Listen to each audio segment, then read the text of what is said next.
Olá, para quem ainda não me conhece, o meu nome é Guilherme e sejam todos muito bem-vindos a mais um vídeo do canal Chame Magia Oráculos. Comigo está tudo bem, eu espero com vocês também.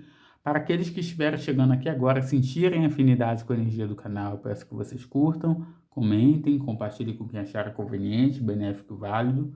Não se esqueçam de dar uma olhada na descrição do vídeo, há informações importantes lá, bem como meu contato direto com a rede vizinha para agendamento de leituras particulares.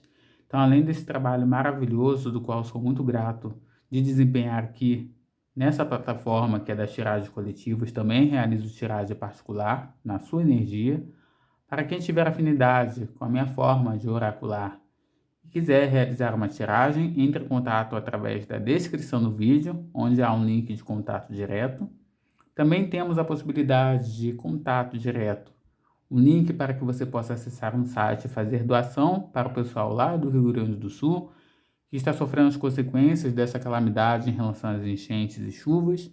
Então, para quem desejar ajudar e até então não sabe um método apropriado, uma forma apropriada de fazê-lo de uma maneira segura, fica convidado a fazê-lo através da descrição que também está aqui nesse vídeo. Aproveito para falar sobre a questão de confiabilidade para indicar o canal Exu e seus Encantos, comandado pelo Alexandro. Lá ele fala sobre religião de matriz africana, principalmente sobre espiritualidade, no que se refere a Exu, pombagiras e outras forças, mas principalmente Exus e pombagiras, tá? Então, para quem tiver dúvidas, quem está iniciando nesse processo, no contato com religião de matriz africana, no contato com essas energias, eu convido porque é uma pessoa que fala de uma maneira muito ampla, muito simples, com muita sabedoria, muito entendimento, mas de uma maneira muito humilde. Então, se vocês quiserem conhecer esse canal, fica também na descrição, tá? Essa recomendação e esse link para o contato direto, para que vocês possam fazer o acesso direto ao canal dele, tá? Exu e seus Encantos, o nome do canal, comandado, direcionado pelo Alexandro. Sem mais que isso, então eu trago aqui, tá? A continuação da caminhada da Lenormand, esse trabalho maravilhoso. Inclusive, eu sou grato pelas pessoas que estão aí me auxiliando, que estão comentando, visualizando, compartilhando. Me sinto muito agraciado. Eu não julgava que eu gostaria tanto, tanto, tanto de fazer esse trabalho. Eu estou muito, muito feliz. Estou surpreendido, porque existem muitas pessoas que já têm, né, me indicado, não só pelos próprios vídeos, mas também em off, com a possibilidade de que eu pudesse fazer um curso. Como eu falei para todas essas pessoas, eu repito, eu não me sinto apto de uma maneira a direcionar e ensinar pessoas no que se refere à didática, ou então numa questão de lecionar, né? Eu não me sinto apto para ensinar pessoas. Eu considero que eu seja uma pessoa boa no quesito de interpretação, de comunicação. Agora, a questão do ensinar, eu confesso que eu não me sinto tão habilitado assim. Mas, quem sabe, né? Ao final dessa jornada e tratando de outros oráculos aqui, eu consigo descobrir em mim também uma pessoa que possa prestar algum tipo de mentoria. Por enquanto, eu acho que ainda é cedo, né? E que ainda não estou apto a tal. Mas, quem sabe? De qualquer forma, eu agradeço os elogios, agradeço, tá? O empenho, agradeço aí a força que vocês estão me dando. E seria isso, tá? Eu tinha que agradecer. Peço desculpa pela interrupção. Já estamos chegando a 4 minutos, mas eu preciso, né? Eu me sinto tão feliz que eu preciso agradecer a todas essas pessoas. Eu não vou ficar falando nome de pessoas aqui em específico, porque senão seria rude da minha parte. Até porque existem pessoas que estão no oculto compartilhando, eu sei disso, tá? E que preferem não se pronunciar, porque fazem de uma maneira a auxiliar realmente o próximo. Então seria muito injusto se eu falasse o nome só de algumas pessoas e não, né, incluísse a essas também. Enfim, continuando a caminhada Lenormand, temos a carta de número 30, a carta dos Lírios, onde temos duas lâminas, tá? Que são o que eu chamo de mais simplistas. Essa lâmina que geralmente vem com outros elementos para observação, para que nós possamos levar em consideração e enriquecer nossa tiragem, mas essa aqui realmente também é um tanto quanto simplista. E essa aqui é a lâmina do Afrodite Lenormand, que é a lâmina que eu chamo, né, de deck temático. É o deck que chamamos de deck temático. A carta dos Lírios, geralmente ela fala sobre a questão de paz. Ela fala sobre a paz interior, ela fala sobre o fluxo que está sendo, né, levado pela vida adiante. Ela pode falar sobre maturidade, ela pode marcar a presença de uma pessoa, principalmente no aspecto masculino, enquanto o Ramalhete pode falar sobre uma figura importante, né, que tem uma grande representatividade afetiva para o consulente, no aspecto feminino, aqui nós temos o masculino. Então podemos falar sobre um avô, um pai, podemos falar sobre um mentor espiritual, podemos falar sobre qualquer pessoa que tenha um apelo emocional e que reflita sobre responsabilidade para a consulente, seja como for, né?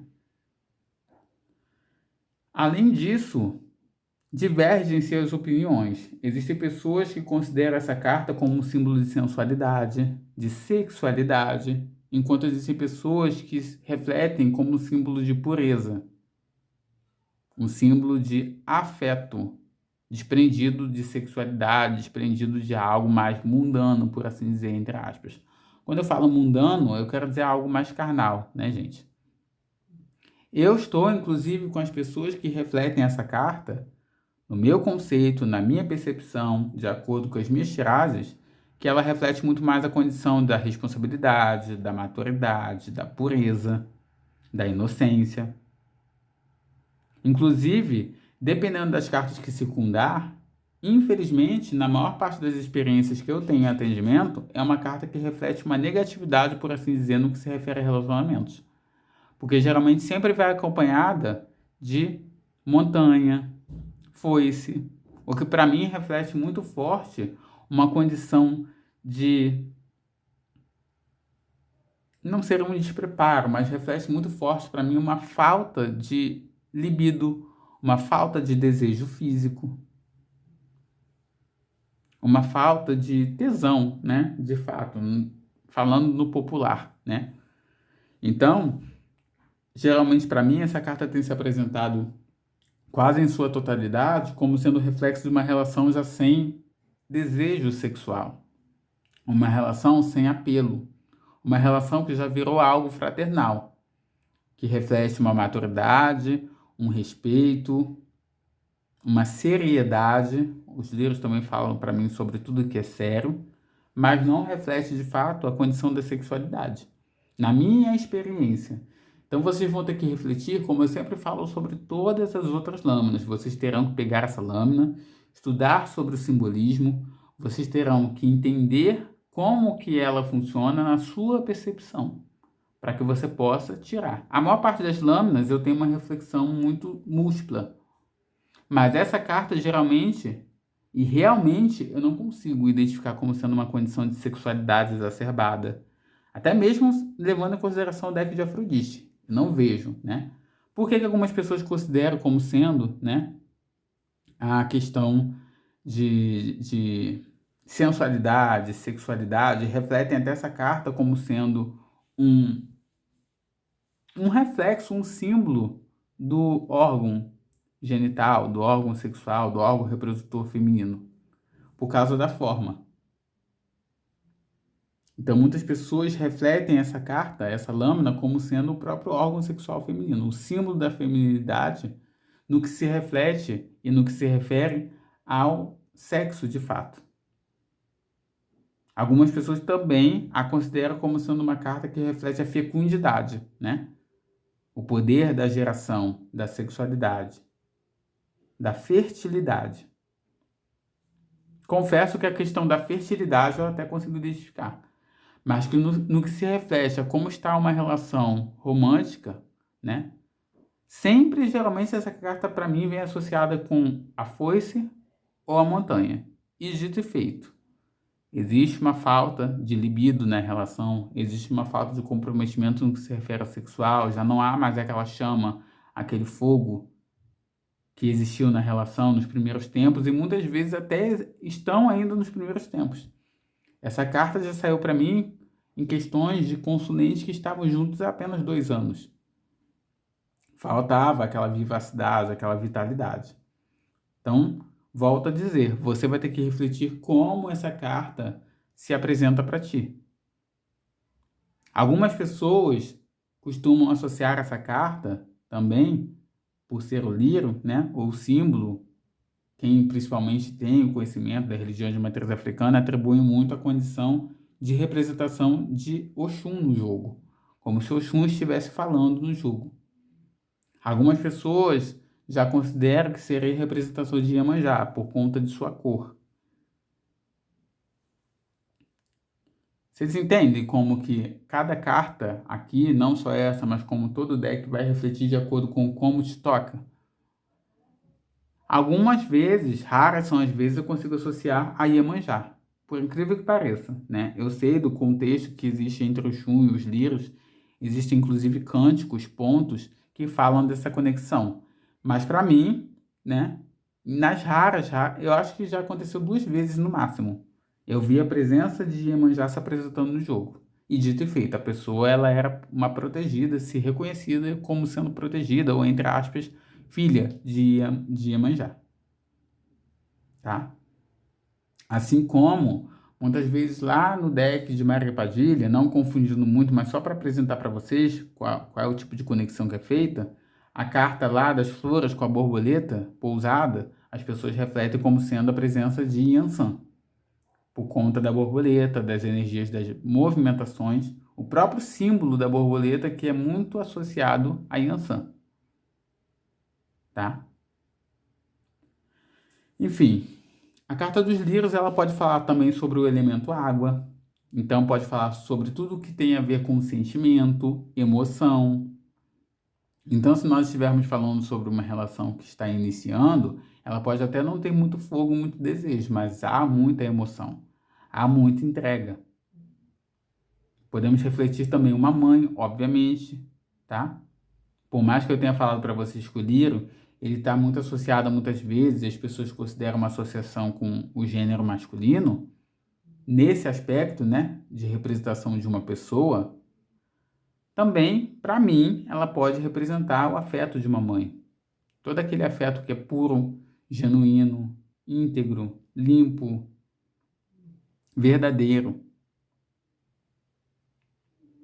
Ainda existem algumas pessoas que consideram, quando o Liro vem, não sendo muito auspicioso por ser algo que não duraria muito, por ser uma flor muito frágil e que após ser podada, após ser afastada do solo do qual ela se nutria, automaticamente ela perde o seu vigor com muita rapidez.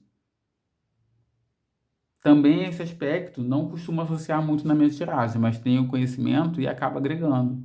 Vocês entendem? Até então não existiu oportunidade em que eu senti isso nas cartas, mas já agregou. Então é por isso que existe a necessidade que nós tenhamos essa troca. É por isso que geralmente eu, nos vídeos anteriores, pedi para que vocês comuniquem, através dos comentários, se sentirem à vontade, qual é a percepção que vocês têm em relação àquelas cartas.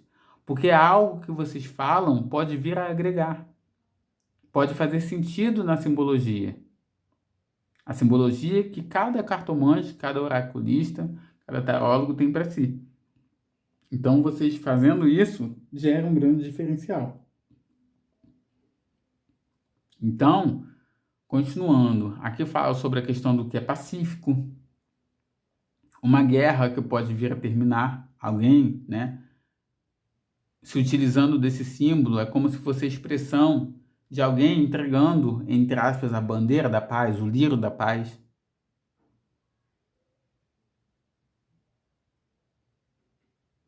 Eu vejo essa carta também como se representasse uma pessoa como sendo alguém muito altivo, uma pessoa de beleza natural, uma pessoa que tem uma altivez que vem de si, que vem da alma, uma pessoa de alma pura, ou pelo menos uma pessoa que tem uma alma, por assim dizer, real, nobre.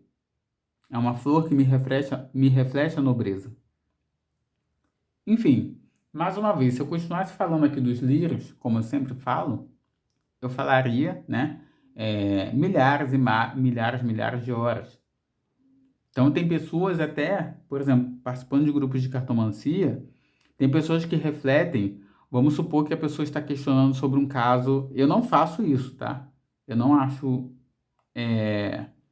que seja bacana, mas existem grupos, inclusive, que as pessoas debatem através da cartomancia, através de tiragens, casos famosos, né, de sumiços, de atentado contra a própria vida, atentado contra a vida alheia, e as pessoas fazem, né, uma espécie de tiragem que analise aquela situação. E daí, essa carta eu vejo pessoas associarem muito à condição de afogamento. Porque o lírio, né, não sei se em sua totalidade, mas existem algumas espécies de lírios que vêm das águas. Ou pelo menos que são ali presentes em regiões próximas das águas, que são muito afetadas, que têm muita proximidade com o campo das águas, com rios e tal. Então, até isso pode ser considerado, até isso atribuir para mim. Não vi nenhuma situação, mas pode ser que em algum caso eu consiga analisar dessa forma. Entende? Está aqui, na minha cabeça, na minha biblioteca. E de alguma forma, em algum momento aquilo ali pode ser proveitoso. Então, nenhum conhecimento é desperdiçado. Eu sempre falo para vocês, eu não acredito que vocês devam se embasar somente no que professores de curso passam. Assim como muito menos aqui, que nem é um curso que eu estou dando, vocês têm que se embasar só no que eu digo. Vocês têm que se embasar no que vocês sentem, na intuição de vocês. Aquilo que vocês conhecem como verdade é aquilo que vocês atribuem e que vocês levam para si. Não adianta nada um professor extremamente renomado se ele disser, por exemplo, que os lírios ele leva uma conotação sexual, mas para vocês os lírios não tem uma conotação sexual. O simbolismo para vocês não tem, mesmo que isso esteja aí gravado na história como sendo uma comprovação. Enfim, estou dando um exemplo para vocês. Se para vocês não for dessa forma, se para vocês não conseguirem associar, vai ficar de uma maneira muito robótica. E aí quando vocês tentarem associar a outras cartas, não vai fazer sentido, porque para você, aquele símbolo, de acordo com aquela conotação, não faz sentido, não tem funcionalidade. Então não peguem tudo que vocês veem, analisem, né, circunstância a circunstância, fato a fato. Mas não fica com essa ideia também de que vocês têm que fazer trocentos cursos para se especializar no oráculo. Muitas vezes uma troca, vocês entrando, às vezes é complexo estar em grupos de troca, em grupos de tiragens, de pitacos, entre aspas, que são grupos voltados a opiniões, né? Você coloca, dispõe sua tiragem ali, expressa a sua opinião em relação àquela tiragem, a sua interpretação, e as pessoas vão dizer o que elas entendem em relação àquilo. Pode ser que o que a pessoa te diga não faça nenhum sentido, mas você vai pegar, talvez, uma forma de visão dela em relação àquela lâmina que vai te acrescentar. Então é isso, gente. Eu falei tudo isso, principalmente eu falo, talvez para as pessoas que sejam antigas, né, no ramo da cartomancia, isso seja bobagem, isso seja uma coisa óbvia, né? Mas para as pessoas que estão iniciando, que são as pessoas e serão possivelmente as pessoas que estarão aqui com mais frequência, eu preciso falar tudo isso. O vídeo já está até longo, mas eu preciso falar o que eu sinto, né? Eu já falei para vocês que eu não tenho roteiro, eu falo o que eu sinto. A mensagem que vem, que eu sei que vai alcançar uma pessoa de maneira assertiva, tá? Então espero que eu tenha auxiliado com isso, tá? Se eu tiver alguma reflexão que vocês fizerem em relação à Carta dos Lírios, sintam-se convidados a deixar aqui nos comentários, irão trocar com aqueles irmãos novos que estão iniciando, irão reforçar com aquelas pessoas que já têm experiência, mas querem compartilhar ou trocar, e vão realmente também experienciar e trocar comigo. Que sempre busco agregar aquilo que for de positivo e realmente fizer sentido para mim nas minhas tiragens, enriquecendo cada vez mais e levando cada vez mais mensagens de acolhimento e mensagens significativas e benéficas para os meus consulentes, ok? Então espero ter auxiliado até aqui. Até o próximo encontro. Valeu, fui.